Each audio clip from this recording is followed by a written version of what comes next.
Race போகலாமா? இந்த வண்டியில் ரேஸா? இந்த வண்டி ரேஸ்லாம் போக முடியாது, ரேஷன் கடி தான் போக முடியும். ரேஸை ஓட்டி பார்த்துட்டு பேசு. சரி வா போகலாம்.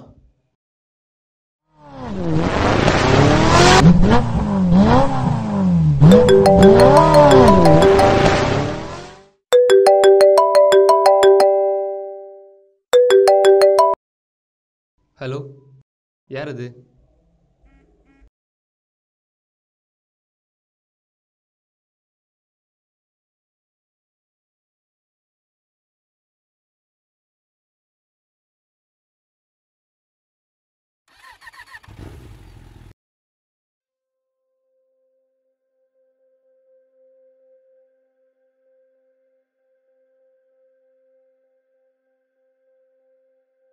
பார்த்தியா, அவன் நீ பாதியிலே விட்டு போயிட்டான். ஆமாண்ணா, என்ன பண்ணுறது?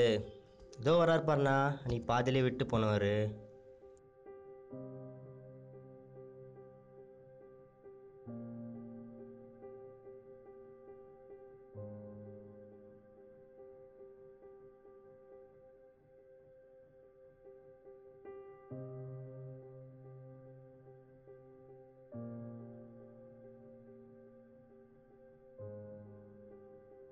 என்னடாச்சா நீ பாதியிலே விட்டு போயிட்ட? கேட்டுனா இருக்கிறேன், சொல்லவே மாட்ற.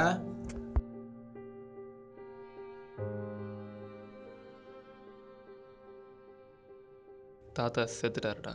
எப்படிரா? எப்படியா? வயசான காலத்தில் இன்றைக்கோ நாளைக்கோ போக தான் செய்வாங்க. இது வேறு எப்படின்னு கேட்குறீங்க? டேய் கிணறா, செத்து போயிட போறான்டா. அவரே நம்மள மாதிரி பீஸா பர்கர் சாப்பிட்டு வாழ்ந்த உடம்பு நினைச்சியா? கேப்ப களி கூழும் தின்னு வாழ்ந்த உடம்புடாது. இது வரைக்கும் ஒரு செடி கூட நன்றிக்கே நீ. 60 வருஷம் விவசாயத்துக்காக போராடி வாழ்ந்த மனுஷன்டா அவரு.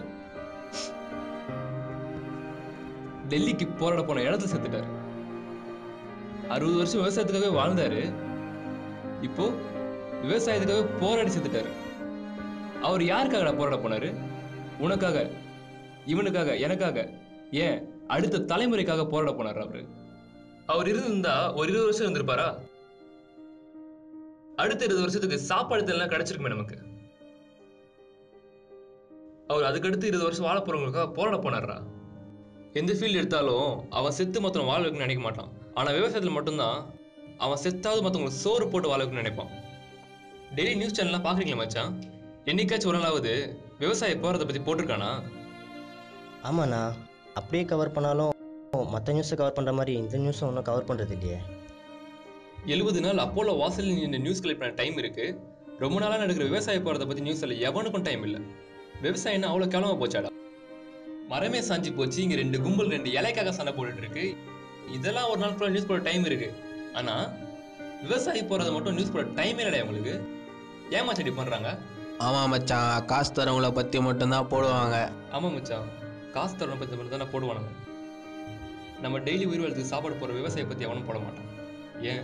விவசாயியை மதிக்க மாட்டான். ஆமாண்டா, ஓட்டு கேட்க வருவானுங்க. போராட்டத்தில் நம்ம தான் போகணுமா? இது எதுக்குற அவனுக்கு ஓட்டு போடணும்? இனி 10 வருஷம் 20 வருஷம் சோஷியல் சர்வீஸ் பண்ணுறவனுக்கு தான் ஓட்டு போடுறோம்.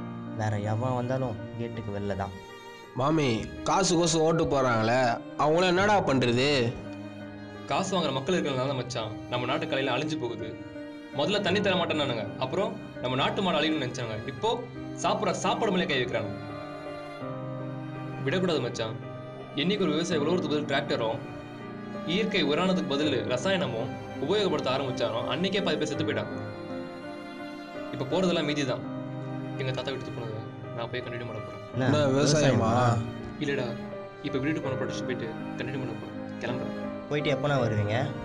இல்ல, வரமாட்டேன். வேற என்ன பண்ண போற? விவசாயம் பண்ண போறேன். நான் போறேன்னு சொல்லாதீங்கண்ணா. நம்ம போலான்னு சொல்றா. நாங்களும் வரோம், ப்ரொட்டஸ்டும் பண்றோம், விவசாயமும் பண்றோம்.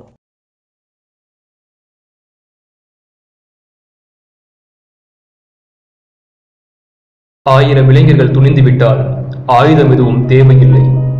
இனி ஒரு புது யுகம் செய்வோம். ஒரு விவசாயி செத்தாதான் ஒருத்தர் விவசாயியா மாறணும்னு எதுவும் இல்லை. நம்மளோட அடுத்த வேலை சாப்பாடு எங்கிருந்து வருதுன்னு நினைச்சு பார்த்தாலே போதும். ஒரு விவசாயி நினைச்சாதான் நம்மளால தினமும் ஒரு வேளைக்கு ஒரு பருக்கையாக சாப்பிட முடியும். So save farmer, save agriculture, save culture. விவசாயம் செய்வோம், விவசாயத்தை காப்போம், நம் நாட்டின் உயிர்களை காப்போம்.